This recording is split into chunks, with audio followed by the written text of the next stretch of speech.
tutulong sa inyo pero pagmanihin nyo. So, karamihan sa aming mga binigyan na ay talagang gumanda na. Gaya ng aking dalawang napakagagandang kaibigan na to, parang kapatid ko na rin silang dalawa, naka-millionaires club na, darating na rin ang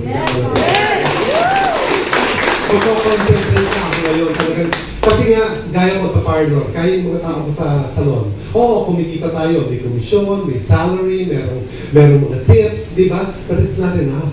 But in Royal, when you really concentrate and you want to do good, probably it will be the best job you ever had. Kasi talagang sigurado akong 100% na milyonaryo lahat ng nandito. So, kaya naman talaga, buksan niyo yung isipan niyo sa mga maririnig nitong hapon na to. Your mind is to be open and you have to be ready to want it. Sabi nga, if we are positive in life and you have that positive energy that you want something so much, pag ginugusto niyo araw-araw, umpisa pagising niyo, sabihin lang ninyo, gusto niyo yumaman, gusto niyo dumami ang pera ninyo, gusto niyo, hindi ako sa ABL, ha?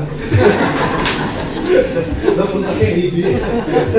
Kasi napagod ko minsan yun, parang ganun yun, diba? Yayaman kayo, pero ito talagang yayaman kayo kasi napakagaling ng ating mga produkto. At ang mga tao, alam niyo, pag nakapunta kayo sa office, sa Quezon City, yung high na makukuha ninyo, pag uma-attend kayo, lalo pag si Rocky ang nagsasalita, paglabas ko, parang yung pangay niyo, gumagano, kasi high na high ka, gusto mo ng gabi pa lang magtrabaho na, magharap na ng mga taong, mabibigyan pa ninyo ng magandang hanap buhay. Eto ang maganda rito, yumayaman na kayo, tumutulong pa kayo sa mga tao para yumaman din, kaya pagaling ang pagaling ng mga okay? So, hindi ko na po tatagalin ang ating speaker ngayon. Maraming salamat talaga at naimbitahan siya. Nasa rin siya, President Circle na. Ladies and gentlemen, gusto ko i-introduce sa inyo. Salamat at naanyayahan namin siya, si Mr. J.